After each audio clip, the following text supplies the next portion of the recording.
कांग्रेस के गारंटी के साथ नहीं है आप लोग? नहीं, बिल्कुल नहीं है, बिल्कुल नहीं। हम मोदी जी की गारंटी के साथ हैं। मोदी जी की गारंटी चलती थी, चलती है और हमेशा चलेगी। और हमारा तो एक ही नारा है, अब की बार 400 पार। मोदी जी प्रधानमंत्री बनेंगे, बनेंगे मतलब बनेंगे। बहुत बढ़िया, मोदी जी बनेंगे। राहुल गांधी या फिर पूरा विपक्ष ये कहता है कि मोदी जी तो अनपढ़ व्यक्ति हैं, देश का प्रधानमंत्री पढ़ा लिखा होना चाहिए, राहुल गांधी जैसे व्यक्ति होना चाहिए जो विदेश से पढ़ के आया है। अच्छा, ऐसी पढ़ाई चाहते हैं क्या कि इधर से आलू डालो उधर से सोना निकले? ऐसी पढ़ाई चाहते हैं? प्रधानमंत्री आवास योजना के तहत जितने भी मकान आए हैं उसमें आप देखिए 50% से ज्यादा मुसलमानों के हैं। तो क्या ये मुसलमानों का फायदा नहीं है? अगर मान लो बांटने का काम होता तो वो उसमें ऐसी स्कीम लेके आते कि वो मुसलमानों को नहीं मिलेगा, हिंदुओं को मिलेगा। जबकि ऐसा नहीं है। भारतीय जनता पार्टी में सब लोगों को बराबर है। बांटने का काम केजरीवाल ने किया है, कांग्रेस ने किया है, समाजवादी ने किया है, बाकी और पार्टियों ने किया है, बाकी सभी पार्टियों ने किया है। और मुसलमान को बीजेपी से कभी ऐतराज न था, न है, न होगा। उन लोगों का ऐतराज है जो केजरीवाल जैसे लोगों के साथ है, जो कांग्रेस के जैसे लोगों के साथ है। बल्कि भारतीय जनता पार्टी से किसी मुसलमान को कोई दिक्कत परेशानी न थी, न है, न हो। हिंदुस्तान में मुसलमान कहाँ से आया?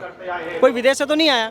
जितने भी हिंदुस्तान के अंदर मुसलमान हैं वो यहीं के हैं। मुस्लिम जाट हो गया, मुस्लिम गुजर, मुस्लिम त्यागी, मुस्लिम ब्राह्मण, मुस्लिम ठाकुर, सब वही हैं। मैं खुद बोले जाट हूँ, मेरे पुरखे जाट थे। मर्यादा पुरुषोत्तम श्री राम हमारे पूर्वज हैं। उस बात को सबको मानना पड़ेगा। अरविंद केजरीवाल की आम आदमी पार्टी वो कहता है कि मोदी जी अगर किसी से डरते हैं तो अरविंद केजरीवाल से ही डरते हैं। इतना भ्रष्ट आदमी कैसे हो सकता है? मोदी जी इसलिए डरते हैं उससे। इससे बड़ा झूठा मक्कार जिसने देश का नाश कर दिया वो है केजरीवाल, जो एक टाइम पे रामायण को गलत बोलते थे, जिन्होंने राम जी के लिए भी डाउट करे थे कि राम जी हैं भी या नहीं है। आज इन्हें रामायण पढ़ रही है। एक टाइम पे अब जेल में ये कुरान भी मंगाएगा। अच्छा, हाँ जी, मंगाएगा। लेकिन हम सरदार समझदार है, हमारी मंगाएगा तो त्याड़ में जाके मारेंगे इसको। कहाँ के रहने वाले हैं आप? मैं दिल्ली का रहने वाला। तो प्रधानमंत्री किसको बना रहे हैं आप लोग? मोदी जी बनेंगे, उसमें तो कोई शक है ही नहीं। मोदी जी बनेंगे। तीसरी बार माननीय प्रधानमंत्री श्री नरेंद्र मोदी जी ही बनेंगे। हमारे यशस्वी प्रधानमंत्री जी के नेतृत्व में जो हमारे देश ने तरक्की की है और जो विश्व में हमारा नाम हुआ है वो माननीय प्रधानमंत्री श्री नरेंद्र मोदी के नेतृत्व में ही हुआ है। सरकारें इससे पहले भी आई, इससे पहले भी गई, लेकिन ऐसा कोई भी डिसीजन लेने वाला आदमी कांग्रेस वाला क्या इनको फोड़ते थे जे भाई मोदी आएंगे तो मुस्लिम को भगा देंगे, पाकिस्तान चल जाएगा। कोई मुसलमान भाई 10 साल में गया कहीं? एक कांग्रेस का राजनीति नहीं चलेगा। हो ये फोड़ता था मुसलमान भाई को चुनाव जीतने के लिए, लेकिन मुसलमान भाई सब समझ गए कि मोदी जी सबको साथ, सबको विश्वास लेकर चल रहा है। हाँ जी। अच्छा, ये बात तो सही कह रहा है। विपक्ष कहना है कि तीसरी बार मोदी जी अगर प्रधानमंत्री बन गए तो आप लोगों को बोरिया बिस्तर लेके तो जाना ही पड़ेगा देश छोड़ के कहीं ना कहीं। भारतीय जनता पार्टी की सरकार पहले 10 साल रही है और पिछले 10 सालों में जो मुस्लिम समाज में सुधार हुआ है, शिक्षा में। अब एक बात बताइए, माननीय प्रधानमंत्री आवास योजना के तहत जितने लोगों को मकान मिले हैं उसमें अधिकतर मुस्लिम है। आप रिकॉर्ड उठा करके देखिए, जो भी सुविधाएं माननीय प्रधानमंत्री जी के नेतृत्व में भारत में चलाई जा रही हैं, हर सुविधा के अनुसार मुस्लिमों को बराबर का हिस्सा मिल रहा है। तो इसमें कैसे कहा जा सकता है कि बोरिया बिस्तर बांध के जाना पड़ेगा? सभी लोग हिंदुस्तानी हैं, सभी लोग भारतीय हैं, जैसे सदियों से रहते आए हैं वैसे रहते आएंगे। और माननीय राजनाथ जी का एक बयान है, राजनाथ जी ने कहा था कि अगर मान लो कभी कोई ऐसी बात आती है तो सबसे पहले मैं जाऊंगा अगर कहीं जाना पड़ेगा। भारतीय जनता पार्टी ने सभी को समाज के हिसाब से सभी का हिस्सा देने का काम किया और कर रही है और करती रहेगी। इससे पहले जितनी भी पार्टियां थी, कांग्रेस पार्टी ने 70 सालों से क्या किया है? समाज को बांटने का काम किया है, मुस्लिमों को वोट बैंक के रूप में इस्तेमाल किया, मुस्लिमों को वोट बैंक के रूप में सारी पार्टियां इस्तेमाल करती आई हैं। आज भारतीय जनता पार्टी में शिक्षा, रोजगार, मकान, सब चीज बीजेपी ने मुसलमानों को दी है और मुसलमान आज शिक्षा की ओर अग्रसर है और अपने जो अपना स्थान था उसको पहचान रहा है। बीजेपी सरकार ने उसको उसका स्थान दिया है। शिक्षा भी मिल रही है, रोजगार भी मिल रहा है, सब कुछ मिल रहा है। आस्था में व्यवस्था निभाने का काम मुसलमान कर रहा है, करता रहेगा और मुसलमान को बीजेपी से कभी ऐतराज न था, न है, न होगा। उन लोगों का ऐतराज है जो केजरीवाल जैसे लोगों के साथ है, जो कांग्रेस के जैसे लोगों के साथ है। बल्कि भारतीय जनता पार्टी से किसी मुसलमान को कोई दिक्कत परेशानी न थी, न है, न हो। अच्छा, तो ये जो कांग्रेस और राहुल गांधी और समस्त विपक्ष का कहना है कि अगर उनकी सरकार बनती है तो जो मुसलमानों के लिए जो ये जितने परेशान हो रहे हैं मोदी राज वो नहीं होने देंगे। स्कूल में, कॉलेज में बिल्कुल जो है जो छात्र लोग जहाँ पे बुर्खा वगैरह बैन है स्कूल में वहाँ चालू कर देंगे। तो ये सब नहीं चाहिए आप लोगों को? नहीं, एक बात तो बताइए, अगर मान लो यूनिफॉर्म सिविल कोड होता है, सब लोग बराबर हो जाते हैं तो उसमें बुराई क्या है? बराबर हो जाते हैं सब लोग, उसमें बुराई क्या है? अच्छा देखिए, स्कूल जैसी जगह पे बुर्खा पहन के जाना, मेरे हिसाब से मैं एक जिम्मेदार नागरिक होने के नाते, एक मोमडन होने के नाते, एक मुस्लिम होने के नाते नाते कहता हूँ, क्या स्कूल जैसी संस्था में बुर्का पहन के जाना उचित है?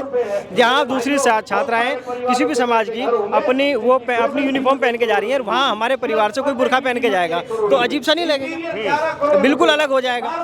मैं तो इसके बिल्कुल खिलाफ हूँ। दूसरा क्या है कि जब कांग्रेस के मैनिफेस्टो में ही है तो उसके साथ नहीं है, कांग्रेस के गारंटी के साथ नहीं है आप लोग? नहीं, बिल्कुल नहीं है, बिल्कुल नहीं। हम मोदी जी की गारंटी के साथ हैं। मोदी जी की गारंटी चलती थी, चलती है और हमेशा चलेगी। गारंटी दुनिया मैं मोदी जी की गारंटी के साथ हूं। अच्छा, 10 साल में आपके हिसाब से सबसे बेहतर काम क्या हुआ है विकास के मामले में? सबसे पहले आप ये देखिए, सबसे पहला आप सवाल करिए इनसे। श्री नितिन, नहीं, मैं बताता हूँ। सवाल करिए, कौन दब काम किया है मोदी जी से बताइए। हम आपसे पूछ रहे हैं कौन दब काम किया है 10 साल में, बताइए। हम तो आपके भलाई के लिए पूछ रहे हैं, आप हम पे गुस्सा कर रहे हैं। भाई कैसे घुमा के भाई साहब से पूछ रहे हैं ना, काम किया है मोदी जी। लेकिन आप भी थोड़ा समझिए ना जी, अच्छा काम हुआ है कि नहीं? वो तो बताइए ना कौन सा हुआ? अच्छा काम हुआ है कि नहीं, आप पूरे हिंदुस्तान से बताइए। अरे आप बताइए तो सही, कौन सा अच्छा काम हुआ है? 370 हटाए हैं, 3 तलाक खत्म किए हैं, राम मंदिर बना, कोई झगड़ा झंझट नहीं हुआ, बढ़िया रोड बन रहे हैं, ये सब राम काम मंदिर से तो लोग दुखी हैं अयोध्या के मुसलमान। कहाँ कौन दुखी है? ए भाई साहब दुखी है? क्या विचार है? नहीं, हम दुखी नहीं है। हम आज तक व्यवस्था निभाने का काम कर रहे थे और कोई दुखी नहीं है। देखिए ये राम मंदिर से कोई दुखी नहीं है। हमारे आपने देखा होगा कि मौलाना साहब हैं, वो हिंदुस्तान के इमामों के अध्यक्ष हैं, वो वहाँ राम मंदिर के उद्घाटन में सबसे पहले आगे खड़े हुए थे, जिसमें लोगों ने ऑब्जेक्शन किया, जबकि ऑब्जेक्शन वो लोग कर रहे हैं जिन लोगों को दुख है। हम लोगों को कोई दुखी नहीं है। मर्यादा पुरुषोत्तम श्री राम सबके थे, सबके हैं और सबके रहेंगे। एक बात बताइए, मैं सारी चीज़ों को खत्म करते हुए सिर्फ एक सवाल का जवाब देता हूँ आपके। हिंदुस्तान में मुसलमान कहाँ से आया? कोई विदेश से तो नहीं आया। जितने भी हिंदुस्तान के अंदर मुसलमान हैं वो यहीं के हैं। मुस्लिम जाट हो गया, मुस्लिम गुजर, मुस्लिम त्यागी, मुस्लिम ब्राह्मण, मुस्लिम ठाकुर, सब वही हैं। मैं खुद बोले जाट हूँ, मेरे पुरखे जाट थे। मर्यादा पुरुषोत्तम श्री राम हमारे पूर्वज हैं। उस बात को सबको मानना पड़ेगा। अगर कोई नहीं मान रहा है तो वो उसका फिर मुसलमान। देखिए बाद में हुआ सब। अच्छा, एक बात बताइए, आप भगवान राम को अपना पूर्वज बता रहे हैं। हाँ, बिल्कुल। अगर कल को मौलाना वो क्या निकालते हैं, फतवा निकाल देंगे, डर नहीं लगता आपको? नहीं, एक बात बताइए, मर्यादा पुरुषोत्तम श्री राम हमारे पूर्वज सभी के हैं। भारत में ही तो जन्मे थे, और भारतीय ही हम हैं। तो अगर यहाँ से लेकर के कहीं भी जाकर के देखेंगे तो कहीं ना कहीं सब लोग डीएनए मिला करके देखो, सब लोग जुड़ेंगे नहीं। भारत का मुसलमान भारत में जो भारत का ही तो है, वो बाहर से थोड़ी आया है। विदेश से तो मुगल आए थे, वो भाग गए थे तब। भारतीय जनता पार्टी से किसी मुसलमान को कोई आपत्ति न थी, ना है, ना होगी। बांटने का काम केजरीवाल ने किया है, कांग्रेस ने किया है, समाजवादी ने किया है, बाकी और पार्टियों ने किया है, बाकी सभी पार्टियों ने किया है। बीजेपी ने बांटने का काम नहीं। अच्छा एक बात बताइए, आप सबसे पहले ये देखो कि प्रधानमंत्री आवास योजना के तहत जितने मकान आए हैं, वही कराया दंगा।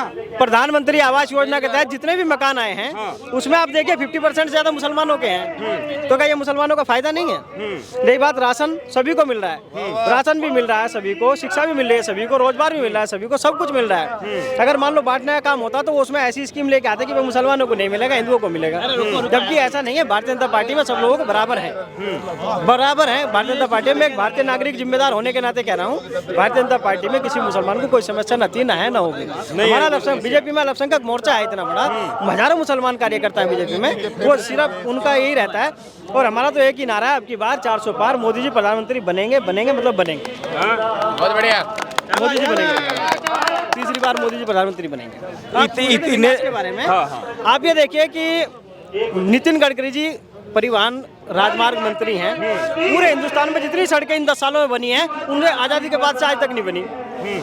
दिल्ली में कितने फ्लाईओवर बने हैं, दिल्ली में लेकर के ये हाईवे, नेशनल हाईवे निकला है, उसके बाद पेरीफेरल बना है, उसके बाद ये अभी उत्तम नगर जो वो है 12 वाला पेरीफेरल माननीय प्रधानमंत्री ने उद्घाटन किया था। इसके अलावा जयपुर वाला, इतने फ्लाईओवर बना दिए हैं और इतनी सड़कें, इतने हाईवे बना दिए। हमारा जो बागपत वाला हाईवे था ये, इसमें 25-30 सालों से मैं देखता आ रहा था, इतने बड़े बड़े गड्ढे होते थे उसके अंदर, लेकिन आज वो भी पूरा हो गया है। विकास हम जब कांग्रेस छोड़कर करके हम 11वीं व्यवस्था थे, आज हम 5वीं व्यवस्था है, तो सबसे बड़ा विकास तो यहाँ है। अच्छा सर, एक बात बताइए कि जब राहुल गांधी या फिर पूरा विपक्ष ये कहता है कि मोदी जी तो अनपढ़ व्यक्ति हैं, देश का प्रधानमंत्री पढ़ा लिखा होना चाहिए, राहुल गांधी जैसे व्यक्ति होना चाहिए जो विदेश से पढ़ के आया है। अच्छा, ऐसी पढ़ाई चाहते हैं क्या कि इधर से आलू डालो उधर से सोना निकले? ऐसी पढ़ाई चाहते हैं? ऐसी पढ़ाई चाहते हो क्या कि इधर से आलू डालो उधर से सोना निकले? एक बार राहुल गांधी जी ने बयान दे दिया था कि किसानों में तुम्हारी पूरी जमीनें पक्की करा दूंगा। उनको ये तक नहीं पता था उस समय राजनीति आने से पहले। कौन कहता है कि मोदी जी अनपढ़ हैं? जिस आदमी ने पूरी दुनिया के अंदर हिंदुस्तान को 11वीं से 5वीं व्यवस्था ले आए और आज हिंदुस्तान का पूरी दुनिया में डंका बज रहा है, पूरी दुनिया हिंदुस्तान को देख रही है आर्थिक व्यवस्था में हम इतने मजबूत हो गए हैं। उसके बाद आप कह रहे हैं कि प्रधानमंत्री, कौन कहता है कि प्रधानमंत्री जी पढ़े लिखे नहीं है? पढ़े लिखे हैं? कौन कह रहा है नहीं पढ़े लिखे? भाई कह रहे हैं कि इस बार अगर बन गए तो लोकतंत्र तो साफ खत्म ही हो जाएगा, देश बर्बाद हो जाएगा, लोग भूखे नंगे हो जाएंगे, गुलाम हो जाएगा पूरा देश। अगर वो डराएंगे नहीं तो उनको वोट कैसे मिलेगा? ये वोट की राजनीति है, डराने की राजनीति है। 10 सालों में कुछ नहीं हुआ, आगे 10 साल भी बीजेपी की सरकार रहेगी, 50 साल भी रहेगी, तब भी कुछ नहीं होगा, तब भी सब लोग एक साथ रहेंगे। केजरीवाल चोर है। कौन है भाई जब बुरा गया ये तो? क्या नाम हुआ आपका? भाई साहब मेरा नाम है सरबजीत सिंह। सरबजीत सिंह। सरबजीत जी कहाँ के रहने वाले हैं? भाई साहब दिल्ली का हूँ। क्या लग रहा है प्रधानमंत्री कौन बन रहा है? Only and only Narendra Modi. सीधी बात। जिस कह रहे थे कि प्रधानमंत्री इस बार जो है सो दिल्ली के मुख्यमंत्री अरविंद केजरीवाल बनने वाले थे। तिहाड़ नहीं, अब उनका तिहाड़ में बनेगा मोर।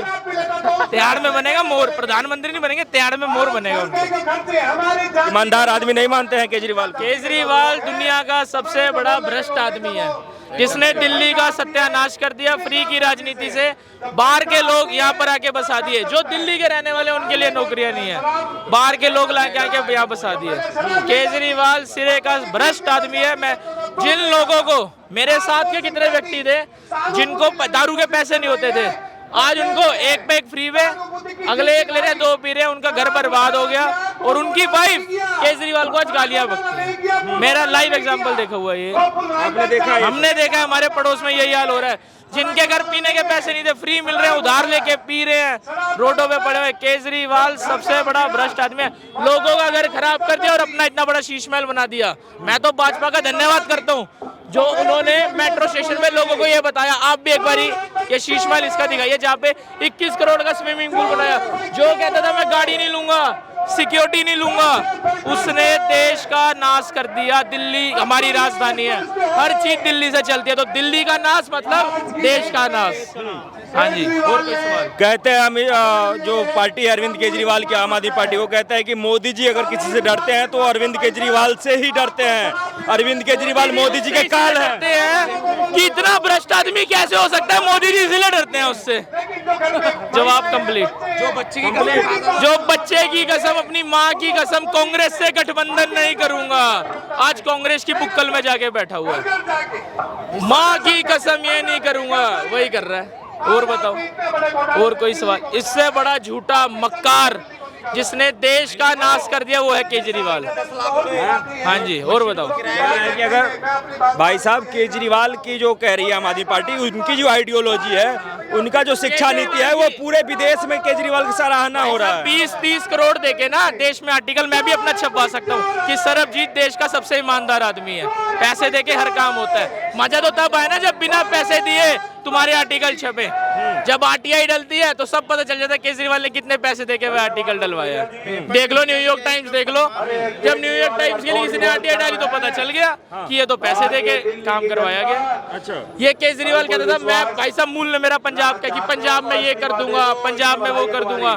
पंजाब में धर्म की राजनीति और बढ़ा दी इसने, नाश कर दिया इसने पंजाब का भी। वो कह रहे हैं भगत सिंह है, पिछले जन्म में वो जो है जो लड़ाई में शहीद हो गए थे। भाई साहब भगत सिंह ने, जो हमारे भगत सिंह एक ही हुआ था और एक ही रहेगा। इसकी फोटो लगाने से भगत सिंह दोबारा नहीं जन्म हो जाएगा। ये अपनी बराबरी भगत सिंह से कर रहा है। ये भगत सिंह की नाखून का मैल भी नहीं है, नाखून की मैल भी नहीं है ये भगत सिंह की। पत्नी कह रही है कि वो शहीद हो गए थे, इस बार फिर भगत सिंह पैदा हुए देश की रक्षा करने के लिए। पत्नी को सीएम बनना है तो बोलना पड़ेगा। आतिशी को कर तो दिया साइड, कर तो दिया सौरभ भारद्वाज को साइड, सीएम जो बनना है। ये कहते थे हम परिवारवाद नहीं करेंगे, सबसे बड़ा परिवारवाद ही केजरीवाल कर रहा है। और पूछो। हाँ जी, मतलब देश के लिए वो ईमानदारी से काम कर रहे हैं। तो ईमानदार है कहाँ? ईमानदार है कहाँ ये तो बताओ, ईमानदारी है कहाँ? कहीं तो होगी ईमानदारी। कह रहे हैं कि हम ईमानदार हैं इसीलिए इतना दंड मिल रहा है मुझे। प्रूफ करो। देखा आपने कोर्ट में, जेल के अंदर उन्होंने गीता रामायण सब पढ़ने के लिए मंगवाया। ये जो एक टाइम पे रामायण को गलत बोलते थे, जिन्होंने राम जी के लिए भी डाउट करा था कि राम जी हैं भी या नहीं है। जब हमारे सैनिक गए पाकिस्तान में, इन्होंने वहां भी डाउट करा। ये हमें बताएंगे क्या कि केजरीवाल कौन ईमानदार और कौन ईमानदार नहीं है? आज इन्हें रामायण पढ़ रही है, जो पढ़ रहे हैं। भाई कोई मेरा मुसलमान भाई हो, बुरा मत मानना, ये मुसलमानों का भी यूज कर रहा है। एक टाइम पे अब जेल में ये कुरान भी मंगाएगा। अच्छा, हाँ जी, मंगाएगा। लेकिन हम सरदार समझदार है, हमारी मंगाएगा तो तिहाड़ में जाके मारेंगे इसको, सीधी बात। अच्छा, हाँ जी, हाँ जी। गुरु ग्रंथ साहिब मंगाएगा तो इसकी औकात ही नहीं कि वो पढ़ पाए।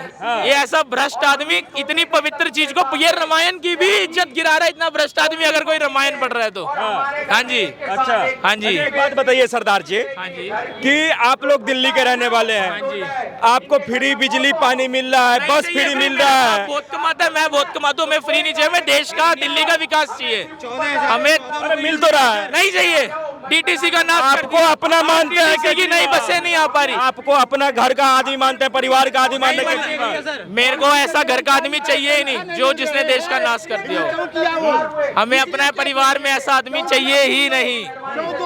डीटी भाई साहब एक मिनट, इसने फ्री की राजनीति, महिलाओं की फ्री टिकट करके दिल्ली का नाश कर दिया। ये जितनी इलेक्ट्रिक बसें सब पे लिखवा देता है डीटीसी। वो तो क्लस्टर की बसें हैं, पोंटी चड्डा की बसें हैं। वो डीटीसी की सरकारी बसें थोड़ी ना है, कैर डिपो में खड़ी होती हैं वो सारी बसें। डीटीसी के डिपो में खड़ी नहीं होती। डीटीसी के डिपो की 10 साल की एज थी, आज उनकी फिटनेस बढ़ा के 15 साल कर रखी है। इस साल वो भी खत्म होने वाली है। इससे बड़ा घोटालेबाज कोई नहीं है। अब बहुत जल्द कैलाश गहलोत का भी नंबर लगने वाला है। अच्छा, हाँ जी, 400 बार हम भाई साहब, घर घर मोदी। अच्छा, एक बात बताइए कि मोदी जी के सामने इतने सारे देश में विपक्ष के नेता हैं, बहुत सारे हैं, अब सब कह रहे हैं कि भाई साहब हम सब साथ हैं, इस बार मोदी जी जो जैसा काम कर रहे हैं उनके खिलाफ हम लोग देश में उतर के जनता को जागरूक कर रहे हैं, और इस बार जनता मोदी जी को सबक सिखाएगी और राहुल गांधी को प्रधानमंत्री चुनेगी।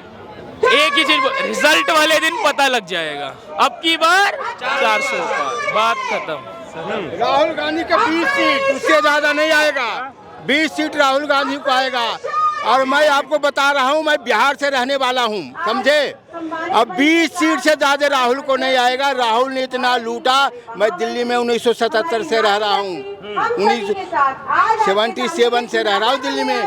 केजरीवाल ने 10 साल में रह करके दिल्ली को लूटे। एक मैं अभी रहता हूँ किरावा नगर भजनपुरा एरिया में, मेरे तरफ आप जा करके देखिए, एक भी रोड नहीं बना है। इतना गड्ढे बना हुआ है और कहता रोड बना दिया हूँ, कुछ भी नहीं बनाया है, वो कुछ नहीं किया, लूट लिया दिल्ली को शराब घोटाले में उसने। हाँ, लग रहा है कौन प्रधानमंत्री बनेगा? नरेंद्र मोदी 100% सर, इसमें कोई दोहरे ही बात नहीं। आपकी नरेंद्र मोदी ऐसे ही बोल रहा है, बन कोई और रहा? नहीं, नरेंद्र मोदी बन रहे भाई साहब, कोई है ही नहीं टक्कर में। आप क्या लग रहा है कौन बनना प्रधानमंत्री? No comments. जब अब इलेक्शन आ गए, वोट होगा, उसके बाद पता लग जाएगा। कौन बनने चाहिए प्रधानमंत्री आपके हिसाब से? 100% नरेंद्र मोदी जी, 100%। नरेंद्र मोदी आएंगे सारी दिल्ली में। ठीक है।